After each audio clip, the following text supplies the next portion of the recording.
Hello बच्चों, मैं दीपिका राजस्थान सरकार और वेदांता के CSR इनिशिएटिव ई कक्षा में आपका स्वागत करती हूँ, जिसके टेक्निकल पार्टनर है मिशन ज्ञान। बच्चों, हम पढ़ रहे हैं कक्षा 8 का विज्ञान विषय का अध्याय 13 ध्वनि।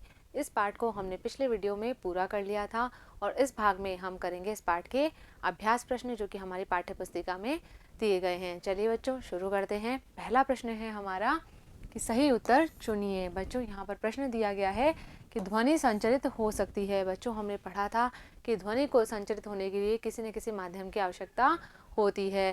ध्वनि जो है वो ठोस, द्रव और गैस तीनों माध्यमों में संचरित हो सकती है। तो यहाँ पर हमारा सही उत्तर क्या हो जाएगा? यहाँ पर हो जाएगा उत्तर घ, जो है ठोस, द्रव और गैस तीनों में ध्वनि का संचरण हो सकता है। चलिए नेक्स्ट क्वेश्चन की तरफ बढ़ते हैं। नेक्स्ट क्वेश्चन है, निम्न में से किस वाक् ध्वनि की आवृत्ति न्यूनतम होने की संभावना है? यहाँ पर हमें कुछ ध्वनि दी गई है, छोटी लड़की की, छोटे लड़के की, पुरुष की और महिला की। तो बच्चों, हमें पता है कि तारत्व जो है वो सबसे न्यून किसका होगा? पुरुष की ध्वनि का होगा और इसकी आवृत्ति जो है वो भी न्यूनतम होगी। चलिए आगे बढ़ते हैं। नेक्स्ट क्वेश्चन है, निम्नलिखित कथनों में सही कथन के सामने टी तथा गलत कथन के सामने एफ पर निशान लगाइए। यहाँ पर जो है बच्चों हमें ट्रू और फॉल्स बताने हैं। पहला कथन है, ध्वनि निर्वात में संचरित नहीं हो सकती। बिल्कुल सही बात है। हमने बात की थी कि ध्वनि का संचरण जो है वो किसी न किसी माध्यम में ही हो सकता है, यानी कि ध्वनि को संचरित होने के लिए ठोस, द्रव या गैस किसी माध्यम की आवश्यकता होती है और निर्वात में जो है वो ध्वनि का संचरण नहीं हो सकता। तो क्या आ जाएगा बच्चों? यहाँ पर ट्रू आ जाएगा। ये कथन जो है बिल्कुल सही है। नेक्स्ट है, किसी कंपित वस्तु के प्रति सेकंड होने वाले दोलनों की संख्या को इसका आवर्तकाल कहते हैं। नहीं बच्चों, बिल्कुल नहीं कहते हैं। इसे क्या कहते हैं? इसे आवृत्ति कहते हैं। तो ये कथन क्या हो जाएगा? ये गलत हो जाएगा। फॉल्स पर हम निशान लगाएंगे। नेक्स्ट है, यदि कंपन का आयाम अधिक है तो ध्वनि मंद होती है। बिल्कुल नहीं होती है बच्चों। यदि आयाम अधिक है तो ध्वनि क्या होगी? अधिक प्रबल होगी। तो ये कथन भी क्या हो जाएगा? गलत हो जाएगा। आगे बढ़ते हैं। नेक्स्ट है, मानव कानों के लिए श्रव्यता का परास 20 हर्ट्ज से 20,000 हर्ट्ज जो है वो होता है। तो बच्चों, हमने पढ़ा था कि जो मानव कर्ण होता है वो 20 हर्ट्ज से लेकर 20,000 हर्ट्ज तक की आवृत्ति वाली ध्वनि को सुन सकता है। तो ये कथन कैसा हो जाएगा? ये ट्रू हो जाएगा, सही कथन है। नेक्स्ट है, कंपन की आवृत्ति जितनी कम होगी तारत्व उतना ही अधिक होगा। ये बात भी क्या है? गलत है। कंपन की आवृत्ति अधिक होगी तो तारत्व भी क्या होगा? उच्च हो जाएगा। तो ये कथन क्या है? गलत हो जाएगा। नेक्स्ट है, अवांछित या अप्रिय ध्वनि को संगीत कहते हैं। नहीं बच्चों, क्या कहते हैं उसे? शोर कहते हैं। जो ध्वनि हमें पसंद नहीं आ रही है उसे हम क्या कहेंगे? शोर कहेंगे। तो ये कथन क्या हो जाएगा? गलत हो जाएगा। नेक्स्ट है, ध्वनि प्रदूषण आंशिक श्रवण अशक्तता उत्पन्न कर सकता है। तो बच्चों, हमने पढ़ा था कि जो ध्वनि प्रदूषण है उससे हमारी सुनने की शक्ति प्रभावित होती है। हम पूरी तरह से बहरे भी हो सकते हैं यदि हम अधिक शोर में रह रहे हैं, या फिर हमारा जो सुनाई देना है वो कम हो सकता है। तो ये बात क्या है? बिल्कुल सही है। तो क्या हो जाएगा? यहाँ पर ट्रू पर निशान आ जाएगा। चलिए आगे बढ़ते हैं। नेक्स्ट क्वेश्चन लेते हैं। नेक्स्ट है, उचित शब्दों द्वारा रिक्त स्थानों की पूर्ति कीजिए। क्या करना है बच्चों? हम यहाँ पर रिक्त स्थान भरने हैं। पहला कथन है, किसी वस्तु द्वारा एक दोलन को पूरा करने में लिए गए समय को क्या कहते हैं बच्चों? इस समय को कहते हैं हम आवर्त काल। तो क्या आ जाएगा बच्चों? यहाँ पर दोलन को पूरा करने में लिया गया समय क्या कहलाता है? आवर्त काल कहलाता है। चलिए नेक्स्ट क्वेश्चन है, प्रबलता कंपन के डैश से निर्धारित की जाती है। प्रबलता किस पर निर्भर करती है बच्चों? उसके आयाम पर निर्भर करती है। तो क्या आ जाएगा यहाँ पर? आयाम से निर्धारित की जाती है। नेक्स्ट है, आवृत्ति का मात्रक है। आवृत्ति का मात्रक क्या होता है बच्चों? आवृत्ति का मात्रक होता है हर्ट्ज। तो क्या आ जाएगा यहाँ पर? हर्ट्ज जो है वो आवृत्ति का मात्रक होता है और इसे हम जो है HZ से प्रदर्शित करते हैं। नेक्स्ट है, अवांछित ध्वनि को क्या कहते हैं बच्चों? शोर कहते हैं या संगीत कहते हैं? हाँ बिल्कुल, क्या कहते हैं? अवांछित ध्वनि जो है वो शोर कहलाती है। नेक्स्ट है, ध्वनि की तीक्ष्णता कंपनों की डैश से निर्धारित होती है। प्रबलता की अगर हम बात करें तो किससे निर्धारित होगी? वो जो है कंपनों की आवृत्ति से निर्धारित होती है। तो क्या आ जाएगा यहाँ पर? आवृत्ति से निर्धारित होती है। चलिए आगे बढ़ते हैं। नेक्स्ट क्वेश्चन है, एक दोलक 4 सेकंड में 40 बार दोलन करता है। इसका आवर्तकाल तथा आवृत्ति ज्ञात कीजिए। क्या ज्ञात करना है बच्चों? हमें इस दोलक का आवर्तकाल और आवृत्ति ज्ञात करनी है। तो अगर हम बात करें आवृत्ति की, तो हमें यहाँ पर पता है दोलनों की संख्या कितनी दी हुई है, 40 दी हुई है, और इन 40 दोलन को करने में लगा समय कितना है, 4 सेकंड। और आवृत्ति क्या होती है बच्चों?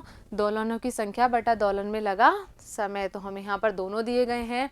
दोलनों की संख्या कितनी है, 40 है, और दोलन में लगा समय कितना है, 4 सेकंड है। तो जब हम 40 को 4 से भाग करेंगे तो क्या उत्तर प्राप्त होगा, 10 कंपन प्रति सेकंड। तो ये क्या हो जाएगी, इस दोलक की आवृत्ति हो जाएगी। अब हमें पता है कि जो आवर्तकाल होता है बच्चों, वो क्या होता है, 1 बटा आवृत्ति, यानी कि एक कंपन को करने में कितना समय लग रहा है। तो हमने आवृत्ति यहाँ पर ज्ञात की है, तो क्या कर देंगे हम, 1/10। तो उत्तर क्या प्राप्त हो जाएगा, 0.1 सेकंड क्या हो जाएगा, इस दोलक का आवर्तकाल हो जाएगा। चलिए नेक्स्ट क्वेश्चन लेते हैं। नेक्स्ट क्वेश्चन है, एक मच्छर अपने पंखों को 500 कंपन प्रति सेकंड की औसत दर से कंपित करके क्या कर रहा है बच्चों, ध्वनि उत्पन्न करता है। और हमें क्या ज्ञात करना है, कंपन का आवर्तकाल कितना है, यानी कि हमें यहाँ पर आवर्तकाल जो है वो ज्ञात करना है। क्या दिया हुआ है हमें कि 500 कंपन करने में लगा समय कितना है, 1 सेकंड। यहाँ बोल रहा है कि 500 कंपन प्रति सेकंड, ये हमें आवृत्ति दी गई है। और हमें क्या ज्ञात करना है कि एक कंपन करने में लगा समय कितना है। तो क्या हो जाएगा बच्चों, 1/500। तो उत्तर क्या प्राप्त हो जाएगा, 0.002 सेकंड। ये क्या हो जाएगा, ये इसका आवर्तकाल हो जाएगा। चलिए आगे बढ़ते हैं।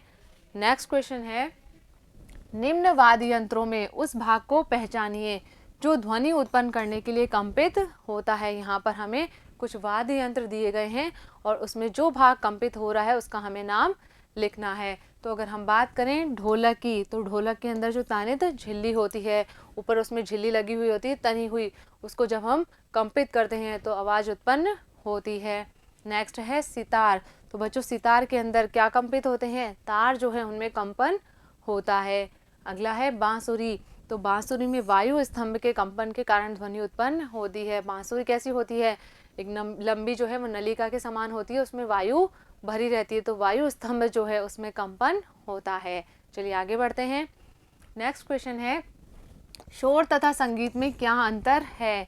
क्या कभी संगीत शोर बन सकता है? बच्चों हमें पता है शोर क्या होता है कि वह ध्वनि जो हमारे कानों को कष्ट पहुंचाती है, हमें अप्रिय लगती है, क्या कहलाती है, शोर कहलाती है। जबकि जो ध्वनि हमारे कानों को सुखद लगती है, संगीत कहलाती है। तो क्या लिखेंगे बच्चों हम कि शोर क्या है, अप्रिय व अवांछित ध्वनि होती है, जबकि प्रिय और सुखद ध्वनि क्या होती है, संगीत होती है। आगे हमसे पूछा है कि क्या कभी संगीत शोर बन सकता है? बिल्कुल बन सकता है बच्चों। कब बनेगा? यदि संगीत जो है वो अत्यंत प्रबल हो जाए, यदि संगीत को भी बहुत अधिक तेज आवाज़ में बजाया जाए तो क्या हो जाएगा, वो शोर हमें महसूस होगा। चलिए आगे बढ़ते हैं। नेक्स्ट क्वेश्चन है बच्चों, अपने वातावरण में ध्वनि प्रदूषण के स्रोतों की सूची बनाइए। कैसे जो है हमारे वातावरण में ध्वनि प्रदूषण हो रहा है, किन किन कारणों से, वो हमें लिखने हैं। तो क्या है उसमें, सबसे पहले मशीनें। बहुत सारे जो हम निर्माण कार्य चलता रहता है या फिर जो उद्योग हैं वहाँ पर मशीनें लगातार काम करती रहती है, तो उनमें से जो है बहुत शोर उत्पन्न होता है और जिसके कारण क्या होता है, ध्वनि प्रदूषण होता है। नेक्स्ट है विस्फोट। जो हम पटाखे फोड़ते हैं उनमें से भी क्या होता है, बहुत तेज ध्वनि उत्पन्न होती है, जिससे ध्वनि प्रदूषण होता है। नेक्स्ट है वाहनों की ध्वनियाँ। सड़क पर हम जाते हैं तो हमें जो है वाहनों की आवाज़ सुनाई देती है, इसके साथ साथ जो हॉर्न है उनकी भी बहुत तेज़ आवाज़ सुनाई देती है। तो ये सब क्या कर रहे हैं, ये ध्वनि प्रदूषण कर रहे हैं।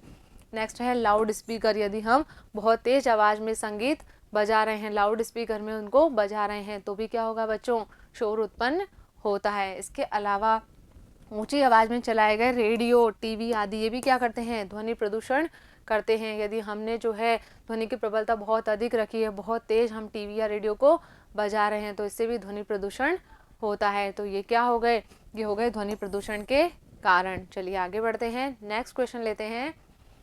वर्णन कीजिए कि ध्वनि प्रदूषण मानव के लिए किस प्रकार से हानिकारक है। हमने पढ़ा था बच्चों कि जो ध्वनि प्रदूषण है उसके कारण बहुत सारी समस्याएं उत्पन्न होती है। जैसे कि अगर हम बात करें स्वास्थ्य संबंधी समस्याओं की, तो अनिद्रा, अति तनाव या फिर चिंता आदि रोग जो हैं वो इस ध्वनि प्रदूषण के कारण उत्पन्न होते हैं।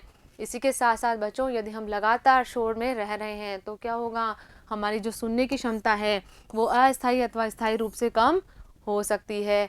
और जो ध्वनि प्रदूषण यदि बहुत ज़्यादा हो रहा है तो हमारे दैनिक कार्य भी जो है इससे प्रभावित होते हैं। ज़्यादा शोर होता है तो बच्चे जो हैं वो पढ़ाई नहीं कर पाते, उनकी पढ़ाई बाधित होती है। या फिर जो अस्पतालों में बीमार लोग हैं या फिर वृद्ध लोग हैं उन्हें भी क्या होती है, इससे समस्या उत्पन्न होती है। चलिए आगे बढ़ते हैं, नेक्स्ट क्वेश्चन लेते हैं।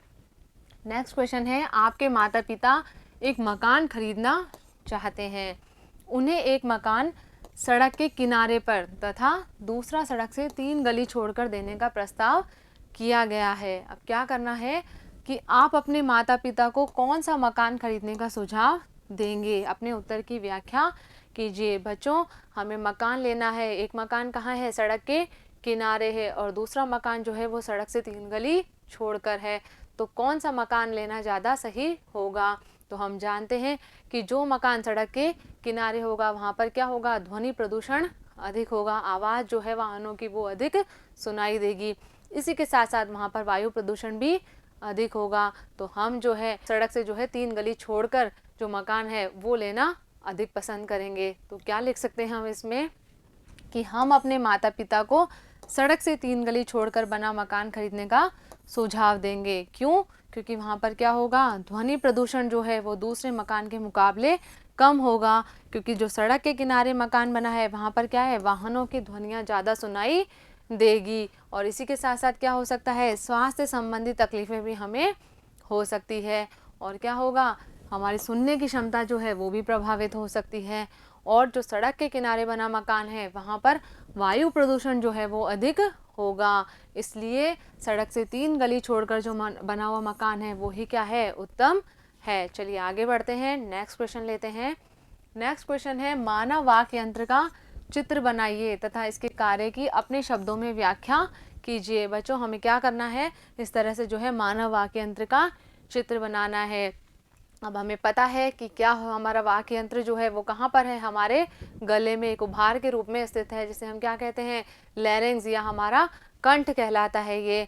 अब ये जो हमारा वाक्य यंत्र है इसमें क्या होता है कि इसके अंदर, इसके आर पार जो है 2 वाक तंतु उपस्थित होते हैं। कौन सी अवस्था में, एकदम तनी हुई अवस्था में होते हैं। और इनके बीच में वायु के निकलने के लिए जो है एक झिर्री बनी होती है। तो क्या होता है बच्चों कि जब फेफड़ों से जो है वायु बलपूर्वक इस झिर्री से बाहर जाती है तो क्या होता है, वाक तंतु हमारे कंपित होते हैं और उससे ध्वनि उत्पन्न होती है। तो हम क्या कह सकते हैं कि ध्वनि का उत्पन्न होना किस पर निर्भर कर रहा है, वाक तंतुओं के ढीलेपन या फिर उनके तनेपन पर निर्भर करता है।